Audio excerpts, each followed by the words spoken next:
Okay, so standing by here, we have Bishop. Bishop, tell us who you are. Bishop Will Powell from Detroit, Michigan. Detroit, Michigan. What brings you all the way here? This story in itself, my family, me and my wife, we've been following this story since it happened. It touched us from the very beginning, and we wanted to come support this family. We didn't see much clergy. Seen a lot of activists, seen a lot of people that said they had their backs, but we did not see much clergy. And me and my wife said, no matter what, we're coming. So we got our family together, got my mother-in-law, my father-in-law, brother-in-law, and we all just came. We even brought our baby. We have a daughter. We have daughters, actually, but we brought our young daughter. And that could have been our daughter. That could have been our baby. We don't want to see this happen to anybody else. So we're going to do what we have to do to stop this foolishness. So, Bishop, I was saying, this is a huge sacrifice for someone that you've never even met. Why did you feel so compelled? I know that you talked about the clergy thing. Well, even though I don't know her, I still know her. That's the way this world should be. You may not know me, but you still should know me. If someone is hurting, we should help them and not hurt them. And that's the thing now, our young people, we're not raising our young people to help one another. They want to turn up and they want to do things. And sometimes you fall into the hands of your friends, but they're really not your friends. And I want to promote unity and show that we can all come together no matter what. Whether you think I know you, whether you don't know me, we can still love each other and help each other. So, Bishop, you told me that you've been following Kenneka's death all online from Detroit. Yes. What is that, 300-something miles away? Yes. And you saw the videos of her walking through the hotel, and you heard the story, but you are not convinced in terms of Kenneka going into that freezer on her own. Do you mind sharing with me? Well, every hotel that I've been to, there's certain areas you cannot go. And where there are freezers, that's one area you cannot go. You have to have access. I don't believe that she got on that elevator and pushed the button to where she was able to go downstairs. I have not been to the hotel. I think me and my wife, we may stop by that hotel once we leave here today to see if I can just get on the elevator and go anywhere I want to go. I don't believe that. I don't believe she was drunk. I believe she was drugged. I do believe that somebody was hurt at that hotel. Somebody, maybe multiple young women.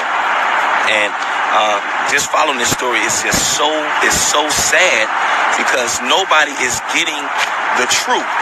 The people that know the truth, they're not saying anything. And I'm begging you, just say something. Even if you think you're going to get in trouble, maybe you should. But you should say something. A life was lost. And I don't think it was lost because she wanted it to be lost. It was taken from her. Bishop, what time did you have to get up this morning to be here? My wife was aggravating me about 3 o'clock this morning. And we started getting ready about 3 o'clock. She had to nudge me about 4 times. That's Eastern time, isn't it? Yes, ma'am. So really it's an hour ahead of us. Exactly. Okay. So we got up and then we drove out to about 10 minutes away to pick up our parents. And we all just came out here. So we started getting ready about 3 o'clock Detroit Eastern Standard Time. And Bishop Powers, all the way from Detroit, guys, for those who are just joining us here at the funeral or planning to attend the funeral of Kenneka Jenkins, the 19-year-old found in that hotel freezer. And I think it's important to note, so of course I've been saying he's a bishop, but look at his tie. He decided to wear purple and white today. Now, if you know, and I told you earlier, Kenneka's family is asking everyone that comes to wear purple and white. But the good bishop here tells me he didn't know that when he got up and got dressed today. And matter of fact, his whole family is wearing purple just about. Yes. So is that an affirmation for you? It is, because I did not know. And just for the record, I'm a clergy, a bishop, but I also work. So a lot of times I come home and my wife fills me in and on what's happening. So I did not know that the family and everybody was supposed to wear purple. As a bishop, our colors are purple. So I wanted to signify who I was, representing clergy and representing Detroit. It just so happened, my family, I thought they were matching me. Now I'm thinking they matching their bishop. I didn't know, but that was good affirmation to let me know that I'm supposed to be here. I'm supposed to be doing this interview. And I'm supposed to be letting the world know. Let's come together and let's wake up. Let's be one family. Let's save our children. It's not about us. It's about our children. And I don't want my daughter being raised up in a society like this where she can leave with friends and her friends come home, but she won't. Amen. Amen. All right, Bishop, thank you so much. Also standing by is Candace. I'm gonna talk to you, Candace, too. Because, like I said, it's a bunch of people here already waiting for the funeral of Kenneka Jenkins. We're here at the House of Hope. Now, the wake doesn't even start till 11. The funeral starts at 12. Candace, tell us who you are. I am Candy Conda. I am a Hall of Famer, African-American Hall of Famer, here from Chicago. I have a young daughter. Well, she's not young anymore. She's a millennial. And this story really touched me. You mind telling us who your daughter is? My daughter's Demi Lobo. Used to work on WGCI for 5 years now. She is a celebrity DJ in Hollywood. And she was coming here next week, hopefully, as well. But, you know, I've been around young girls. I mean, my daughter was a basketball player here in Chicago, and, you know, I was that mom that actually got up every morning and rounded up all the girls, took them to basketball. I've always been a community mom, and then when my daughter got, was on WGCI, still, I was with her all the time, every single day. So when this hit me, it hit me really hard. It was kind of like this was just another, one of the young girls that, were in my circle, even though I didn't. So early on, I started to, seek out the mom, and, I put together like a mom. We have like a little celebrity group of moms, and, reached out to them and said, hey, we need to do a benefit concert. She doesn't have enough money. Are you guys in? And they jumped up and said, hey, we're in. So I went up to Rosemont one night to meet her, Teresa, and said, look, if you guys do not have enough money, I have a group of moms that, will help, to provide for the funeral. And she thanked me very much. And then I went out a couple of other days to the protest in Rosemont. Mm-hmm. And that's right. You did tell me that you were out there protesting. What is your belief about the death of Kenneka? Well, a couple of things. First of all, I want to echo what the bishop just said. So let me tell you guys something. I went to Rosemont one day and I walked through the hotel because I knew as who I was that I could walk through and they weren't going to stop me. They were stopping a lot of people, but I knew they weren't going to stop me. I stopped there. I stopped at the bar. I had a Coke, chit-chatted it up, and it took everything I had not to get in that elevator that day.